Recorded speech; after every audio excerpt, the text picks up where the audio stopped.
Greetings, Earthlings. Welcome back. It's Bushka on Blitz review time. It's been a wee while. We last did the Leopard 1. It was a wonderful little tank.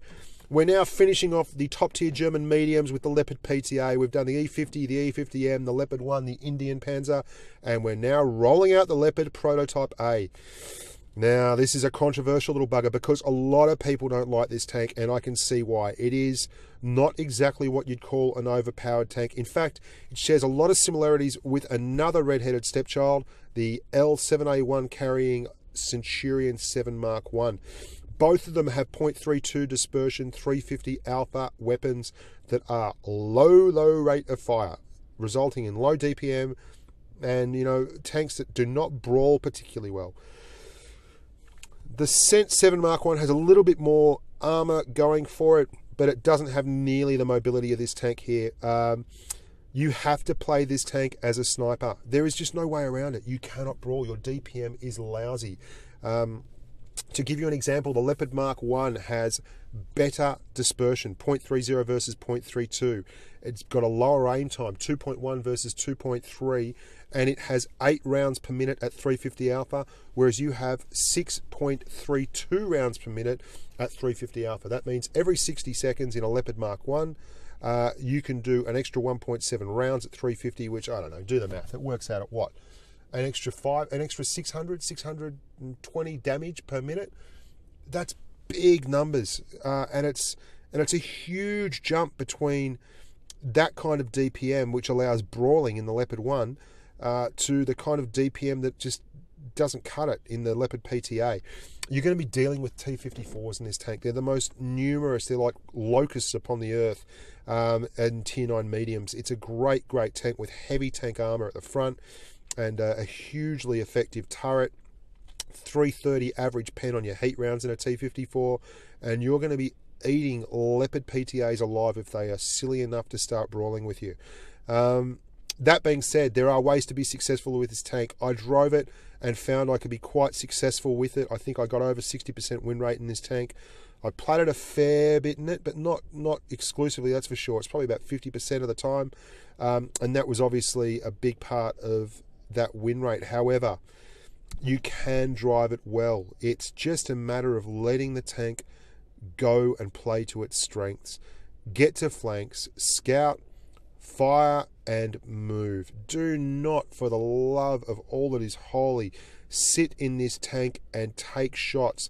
You cannot afford it. You do not have the hit point pool, and you certainly do not have the armor. We're not even going to bother with an armor profile in this tank. Everything is green. Everything is pennable. If they can see you, they can pen you. Your armor is your mobility. It's your ability to sneak out from behind cover, take a snapshot, pull back before they can get one and return fire. That being said, I run vents, rammer, and optics for the most part in this tank, simply because you want to extend what is an already excellent view range of 260. That'll take you up to nearly 300 as a view range. You've got reasonable camo. It's not as good as a T62A or a, but you're around the 13 to 14 mark on your camo as opposed to 15 or 16 on your Russian mediums at the top tiers. And it's certainly better than the Brits or the Americans in terms of camo. Your 65 km/h top speed is reachable and maintainable, and you have a measly 40 odd degrees of traverse, which might sound like not much, 42 degrees of traverse, but good golly, it's very nimble, very agile. You don't feel like you're lacking in the department in terms of mobility. The Leopard one's a ridiculous 54 degrees with all the lovely soft stats that it has. So your gun is very good, very much like that Cent 7 Mark 1, except it fires HESH as its premium ammo and doesn't get an upgrade on penetration values. You do. You go from the 268 to 330 on your pen values there. The prime gun on the T-54 has 201 pen on its AP and 330 average pen on its heat.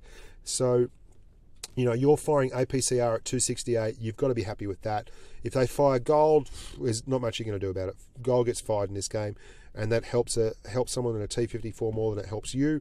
But, good golly, the gun on this thing's a joy to behold and a joy to watch. So what I'm going to do is talk about it a little bit more over the gameplay, because I think this is an often misunderstood tank, an often misused tank, And if you're using it incorrectly, you are going to struggle deluxe. So here we are, Bushka Blitz, now, gameplay time. This is what I'm PTA talking about with this style. tank. We didn't blow engine boost, and we've got here so quickly that we're going to spot most of the other team. This is where we get our spotters medal straight away. And it's a good way to earn XP. You always get a little bit more. But because we've got such poor armour, that T-54 is able to easily put a shot into us.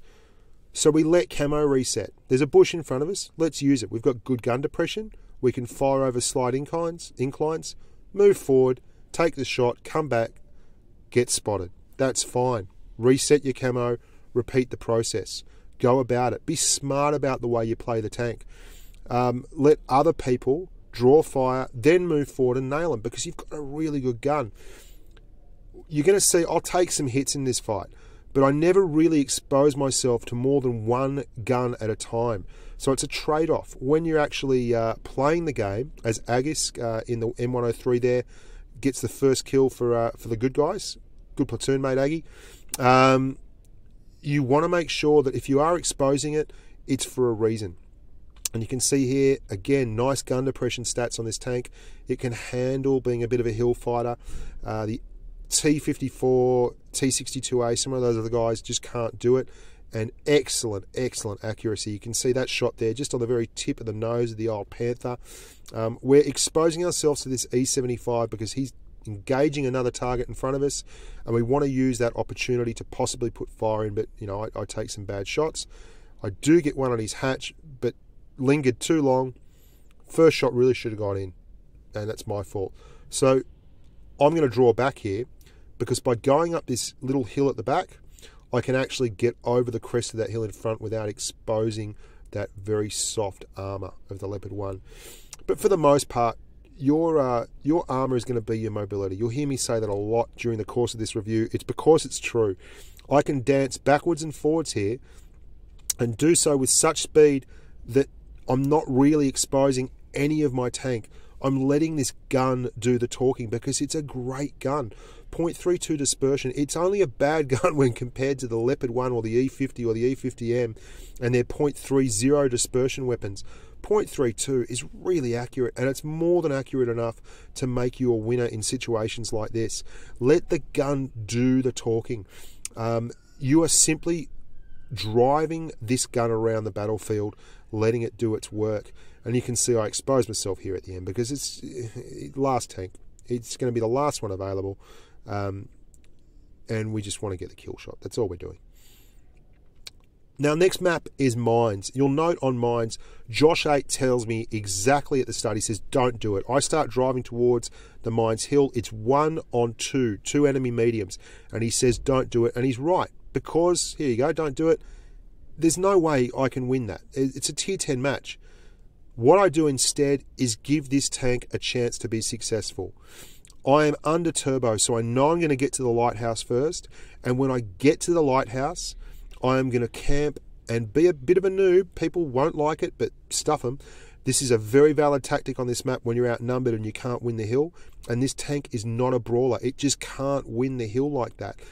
But what I do have now is the ability to fire back and minimize their ownership of the hill. So we've got tanks pushing up towards the hill on mines, Josh 8 included, and I am going to help them by actually suppressing fire down on the enemy mediums and enemy heavies that are up on that hill on mines. And you can see straight away here, T-62A, I can't outbrawl that. There's no chance, not a chance in hell that I'm outbrawling him in a Leopard PTA. His DPM is through the roof. He's got armor. He's more maneuverable than I am. But what this tank has is a very nice weapon and a very, very quick engine. So I've got out to this flank, and now I'm actually going to be able to help the team. Now, a lot of people, a lot of purists won't like this move, but I'm all for it. And you can see those two mediums there. I'm actually forcing them to worry about things. Not two mediums, sorry. One's a medium, one's the IS-7. And that's our second shot into that T-62A. There's an IS-7 up there as well that we're going to be able to put fire into. Very tough armor profile. We're using a PCR, but it's just a tough armor profile, the IS-7. It's a big, nasty tank. You can see him moving about, making himself a hard target, but we're actually supporting the team. And that's an important thing to remember. If it's not always the most obvious choice that is the best choice. We've got 2 heavy tanks down there at the bottom of the hill. We've got one guy in the cap circle, and they can't push forward on the top of the hill without me giving them a little bit of curry. So the map's now become an interesting position. That said, there's some enemies popping up all over the place now. They're flanked. Things are becoming very, very fluid. And this is where the ability of the Leopard PTA comes to the fore. You do not want to just sit when the map changes its dynamic. And it's changing its dynamic now. You can see our T110E3 down there at the back. He's got a little bit of company and he's not happy about it. I'm coming around here because Josh 8's got an enemy tank behind him now, behind that T110E3. They've got 3 tanks up on the hill and 1 tank behind in our respawn. What I want to do is come at them from a different angle so that when they're up on this hill, they can't just roll forward and pincer the rest of my team. Now, I could have sat over there and done that, but I couldn't get effective fire in like this. And you can see straight away that changes the complexion. Stops them from rolling wherever they want and means that we're actually able to effectively return fire. And this is a really important part of this tank, and it's a really important part of the gameplay strategy for this tank. You have to be prepared to move. If you're not prepared to move, you're going to find that you'll be the last one to die. And that's no fun for anyone. It's just as important for you to keep your teammates alive and share the hit point pool as it is for you to just sit and snipe. Now, we've now backed that T62A and that IS-7 into a corner, and we've given everyone on our team some breathing space and a chance to make it a match. This was a really hard-fought match and a really fun one too. But look at this gun just start working away. Give it time, give it a chance, and it will be successful for you. And that IS-7, he's not done a whole lot wrong, but we've just made sure that, like the rest of the team, we've done our job. Gives you a fighting chance. All square, all evens at the moment, but we take down the IS-7. Now we're 1 tank to the good. Look at that, really fun, really hard-fought match. The PTA, it needs patience and it needs timing. You've got to be prepared to move when the time is right, and you can see now we're starting to clean up the scraps. Now we're starting to be successful. Finally, we've pushed, and we're getting our just rewards. That T110E3 did a good job at the back. Missed a rushed a shot there, absolutely rushed a shot. But Josh 8 makes sure of it the second time around, and we're now going to go down and tidy up that IS-4. Very important to play with good platoon mates too in tanks like this. It makes your life a lot easier. It makes your job a lot easier. The IS-4 is not the quickest tank in the world. We're certainly able to circle strafe him if we so desire. We're certainly able to outflank him and do whatever we want with him, really, if I'm honest.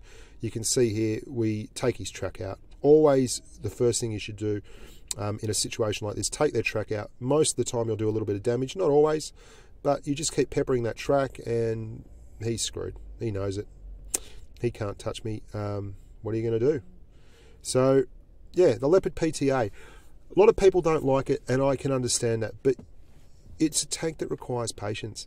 If you're not willing to give patience to your vehicle and you just want to treat it the way you want to treat it and play it the way you want to play it because that's how you like to play, then it might be that you're not going to get the successful outcomes you're looking for. So that's Mines. Very, very valid way to play that map when you're faced with overwhelming odds from enemy mediums. T62A and Ascent there, I couldn't have taken them, couldn't have brawled them. But we played it slow, we played it hard, and we did it right. Now, onwards and upwards, as I'm fond of saying. Very interesting one. This is Middleburg. Now, you'll note that we've got the advantage this time in terms of meds. There are 3 mediums here on our side and only 1 on the enemy side. So I am pushing quickly before they get a chance to get that med forward, bring heavies and a tank destroyer up here and cause us a little bit of a ruckus. And you can see there's a tree gone down there. So I know straight away that there's probably going to be an Object 704 popping any moment now. Excuse me. With that T54 that's sitting there waiting.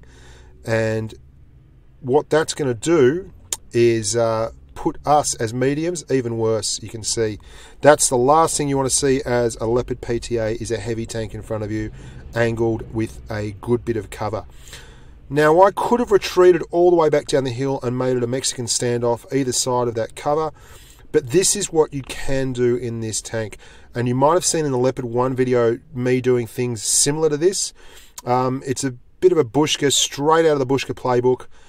Something you can do without being a particularly good gamer, but to change the angle of attack. You've got tanks in this game that can move around and be successful, change the angle of attack, and just remove any advantage the enemy has. That T-54 is waiting for me to come up there. Don't go up there. It's that simple. Go back here and help the rest of the team out. Now, there's a Conqueror there that needs a bit of love, and we're going to give him some. Straight down there.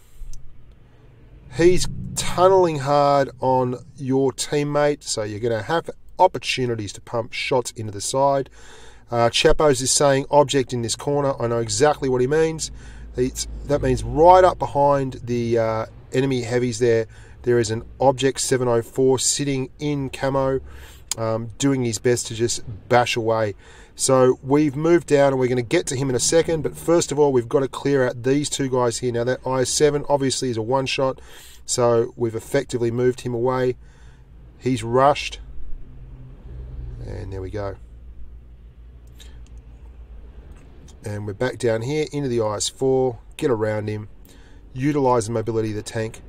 And this is why you can brawl-ish in this tank if you have advantages. You never give a sucker an even break. And when you're in this tank, the last thing you want to do is give heavy tanks an even break. Don't reward them for getting in front of you and cutting down your options. Recreate the situation to suit you and you'll be successful. And you can see this gun shines if you give it those kind of opportunities. So it is a frustrating tank if you play it like a T62 or a T54. You're going to get hammered. It's a frustrating tank if you play it like a heavy. It's a frustrating tank if you just play it as a sniper. I love the Leopard 1 and I don't mind the PTA at all because of two things. One, they've got great guns, but two, they've got the mobility to set the table the way they want it set. Now, this tank is less of a strong, less. It's not as good in terms of its peers as the Leopard 1 is. There's just no denying that fact. And the Leopard 1's not an easy tank to play.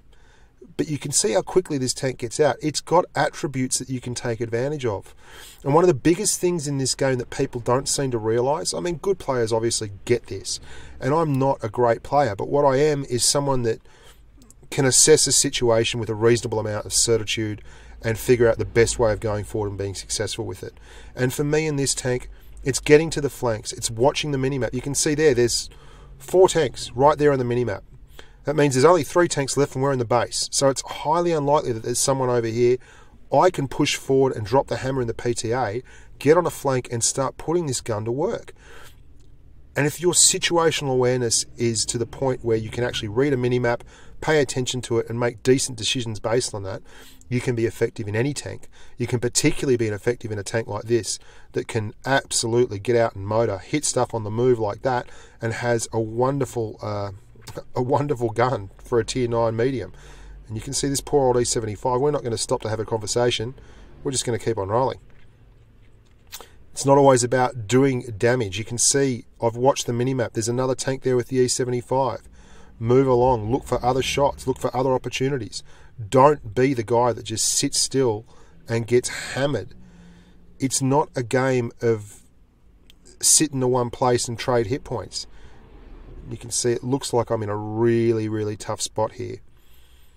And I'm asking for help, but that scent's got to reset the cap.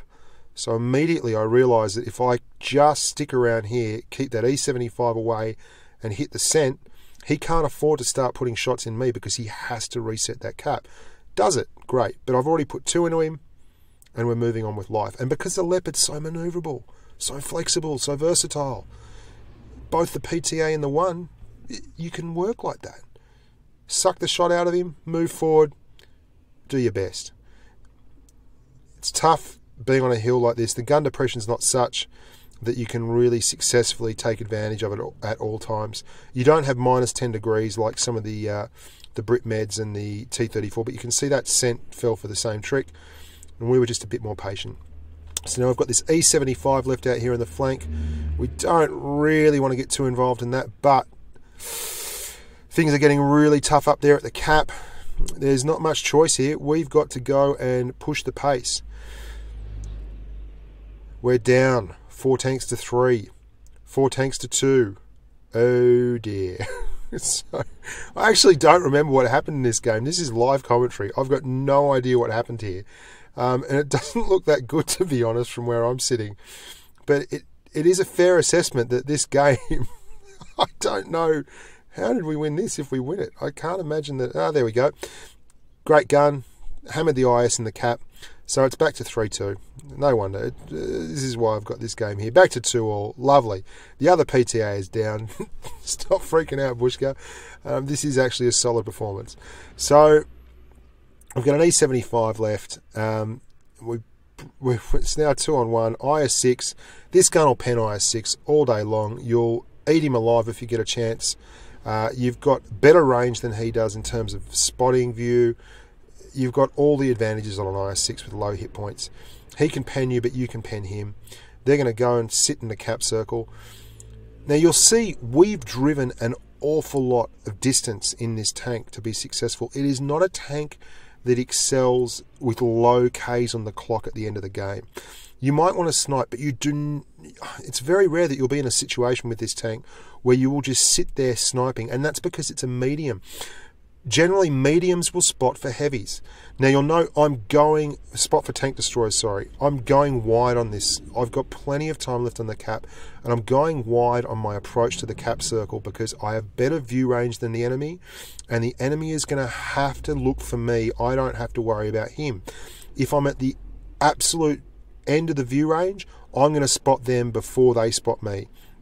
And I'll be moving a lot quicker, and he'll be looking in the wrong direction, and lo and behold, kill IS6 and run, as if I'm going to run. What is this guy, kidding himself? So we're spotted, but he can't move from the cap circle, that A75. It's all about situational awareness. I knew that IS6 was a one-shot.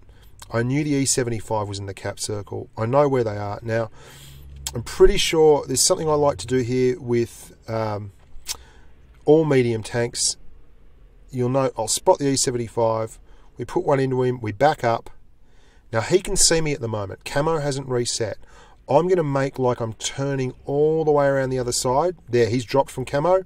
He can no longer see me. I turn back and go the other direction, back to where I originally was, and you can bet London to a bucket of bricks, he'll be looking for me to come out the other way. There he is again. Hit him. Do the same thing. He can see me. I'm going to take off in this direction. Camo is going to reset when he disappears off the map. We're going around. You can see we're going deep. And he's going to look back in that direction now. But he doesn't know now whether we're going to pop up that way or the other way, because he's seen us come up both directions twice now, and it's really confused him. And this is what you do with a heavy tank. You use your advantages. You can see he's got the shits with it. He's just rolling down the hill towards us now, playing into our hands. He is a heavy tank, a tier 9 monster, great for angling and side scraping, but he certainly is no good when you put him in the spin cycle.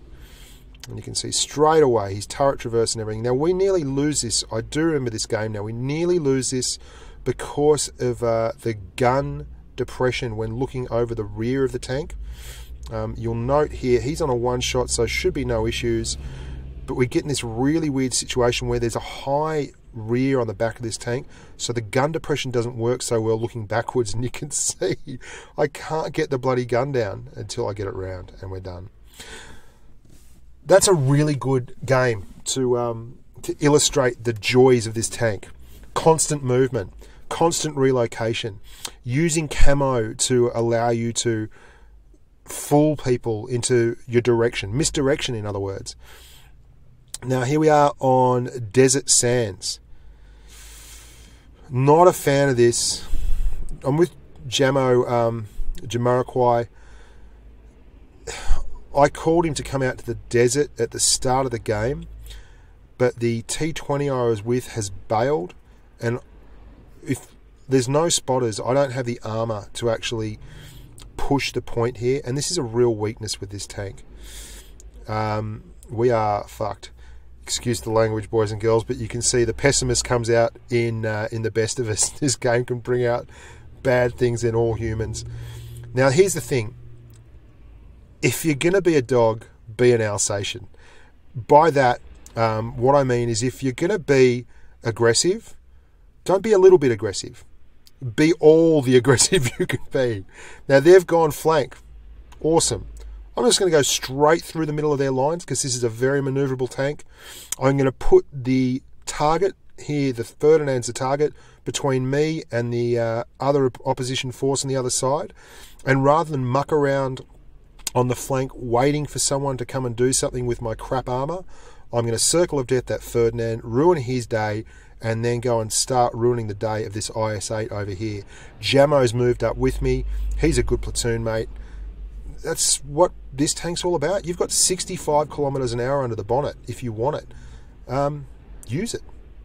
So we've now turned the tables. We've gone from a very poor situation where my medium partner, the T20, left me on the flank on my own, to a situation where I've pushed the pace, relocated, ruined the day of 2 tank destroyers, and now I am using the mountain goat skills of the Leopard PTA to climb up to the very top and start putting this .32 dispersion APCR firing monster to use. Look at this. Oh, thank you very much. Lots of spotters in front of me. No one can see me. All I have to do is sit here pressing a button. I mean, I can see where you'd be frustrated with this tank, but you've got to be able to respond to situations and make the most of them. And honestly, who could be disappointed with that? We've seen that they've got all that strength on the flanks. They've got 2 TDs at the front one TD on the front line in that Ferdinand, and our team's in town. So push the pace, change the name of the game, and turn a disadvantage into an advantage. And that's what tanks like this, like the Leopard, like the T62A, guys that are mobile and can move and have E50s and good guns, get going with them, because you're going to be really successful if you do that. Now, if you had have sat out in the flank in this tank, this is what would have happened. You would have got absolutely cleaned up trying to snipe, because as soon as they got your target position, the 4 or 5 tanks out there would have drilled you full of holes, and you would have been gone, frustrated, throw the iPad down, move on, sell the Leopard PTA. This tank is not for new players. Yeah, it's not a tank that really novices would relish, and I can see why it makes people pull their hair out at times and complain to Wargaming that it needs to be buffed. It's not overpowered. I'm not even suggesting for a moment that it is. But it has incredible mobility for its tier. I mean, you can see that Leopard PTA there. He's motoring away at a rate of knots, but, you know, it's got such a lovely gun that it can still hit him. No worries at all. He's probably doing 60 kilometres along there. We're up the top of a mountain. We've pushed through the middle of a map, driven up a mountain, and have gone from circle of deathing to sniping in an instant. It's got some skills. It's got some attributes that can be valuable to a team.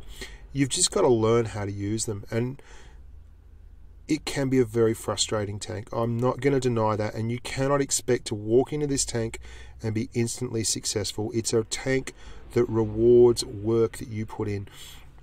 And a lot of good players will struggle with this tank. I mean, I don't expect it to ever be something that I drive an awful lot of, because I'd much rather drive the Leopard 1 than the Leopard PTA. But it's certainly a tank that rewards thoughtful play. You will not be successful in this tank if you just blah, blah, blah, blah, blah, run out and do nothing. So over 4K there, 4 kills. Now we got one more shot at the title here. This is our last game. I'm sure I bored the pants off you and have not stopped carrying on like a pork chop. But here we are. Lost Temple, and we're out on the flank. I sometimes come up this high part of the flank. It can be a mixed bag. it's not a bad spot to be, but if they do push very hard, you're very exposed from everywhere. Anyway, Manly Bucko on the opposite team here in the IS. He's asking where I'm at. I've just been spotted, so he should know. This T25 is in a really rough spot. My camo and the fact that I was behind there is really... SU-152. How about that? Oh, I just walloped him. I'm over here, I tell Bucko. Another map here where you will see the finesse of this tank come to the fore. It is not a tank that is a bruiser. It is a finesse machine. And it's enjoyable to drive because of that. It's a challenging drive. But you'll note I'm always finding camo, especially with medium tanks, but with this tank in particular. Your armour is its camouflage and its mobility.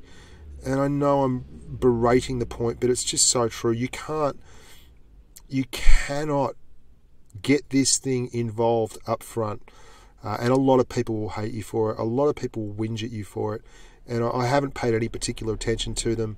But I'm going to release a video called the Derp Diaries this week as well, which just highlights a couple of situations. And one of them, I'm in the Leopard one, and I cop a flogging from an idiot who thinks I'm doing it wrong. Anyway, onwards and upwards. You can see that T32, we've been patient. We've pumped him going up the hill and around the hill. They've moved through, and I'm now in a great position to snipe and support my team. That 30 on the top of the rocks there, I mean, all the shots are going in because it's a really good gun. We're trying to support those guys on the right-hand side. There's Manly Bucko in the IS. There's that 30, it just hit the rocks there. The scent's really hard up against it there. I'm attacking the third, I'm telling him, but he's got people all over him. And the third is 2 shots from us at least. If that scent had have backed off a little bit quicker, it might have been a little bit easier this match. But we're just taking targets where we can find them, and he's doing a good job, that scent. He's just staying alive, staying in cover. He's getting a little bit of support now from that SU-152, but it's all converging on that little section there, and we're down 2 tanks. We soon put a stop to that, bring them back, and we're starting to mount the damage up. I'm looking for that E75. I really want to get some of him because he is going to be a tough tank to take down. 4 tanks each. Both sides playing pretty fierce stuff here. That Centurion, gee, he had a man's game, didn't he? He pumped right up there, stood right in front of him and manoeuvred very well around the field. We're pumping into the side. We've hit his ammo rate. You can see he's used his resto kit there. Turned him green. It's now just me, though, versus 4. And you're next, says Manly Bucko. Oh, Bucko, you bugger. He's after me. But look at this. Here we go. All we need is a little bit of daylight. Now it's 3 versus 1. IS E75 and a T34 over there. We take the shot and relocate immediately, waiting for camo to set, and then we're going to go around this flank.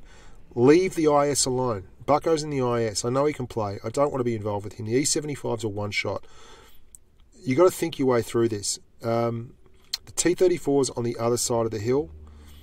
I just don't want to get stuck between 3 tanks. So I'm just running up here, getting a little bit of a run up, and then I'm going to use the speed of the Leopard PTA.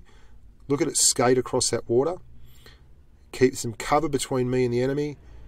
Take that hit, that's fine, but if I can get into cover, he's got a long, slow reload, hit his track, drive right past him. If he's silly enough to drive straight down towards me, we're going to keep driving around him, and there's the kill. And now it's looking a lot nicer. We stop, dodge that bullet, switch over to heat, and there's our 2. And Bucko, you were telling me I was next, mate. It's the tables have turned, and I can't help skiting a little bit. Time, amigo. Manly Bucko is one of the first guys that I platooned with when I started playing, mainly because I noticed him in a game. I'm from the Manly area, and his name is Manly Bucko, so straight away I grabbed him and said, let's have a game, and he was a lovely bloke. So yeah, that's a good game to finish on, I think, and you can see if you're patient with it, we ended up doing a massive circle around this flank anyway. And Bucko makes a very nice move down there, and I nearly blow it, but I don't. Got it together. And we get the win. So, Leopard PTA. Very, very dangerous tank in the wrong hands. Namely, if you drive it too aggressively and in a silly manner, you're going to cop a flogging in this tank. Over 5k damage, 5 kills. Very nice game to finish on. Very happy with that.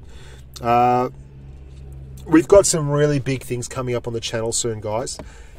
We've got some official stuff coming down the pipe from Wargaming, which I've been working on for about a week now. That's going to drop in the next couple of days. We've got a IS-8 review, a really odd review on the Panzer B2, the old box of dice, the Tier 4 premium matchmaking heavy tank that you'll hopefully enjoy. An Object 268 review that has to take place as well, and I'm also going to be redoing the T110E3 review that is currently listed on the site with a much more in-depth look at the tank. I think we've progressed a little bit since then, and it certainly deserves a more in-depth look.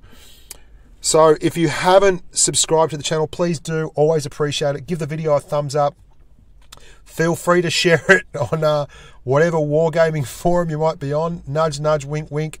I can't post on the American forums because I don't have 100 battles. So if you feel like whacking it up there, go for your life. I'm hanging out in the Asian forums under the English-speaking section on the Asian servers. Always happy to have a chat there. Quite often I'll platoon up with you. Saw in this video a couple of the guys that I met through the YouTube channel here. And there's a good chance you'll end up in a video if we're filming one at the time. Twitter at Bushka on Blitz. Follow there. Always great to talk to you guys. I've been Bushka on Blitz. You've been bloody wonderful. Keep on shoogling and see you out on the battlefield.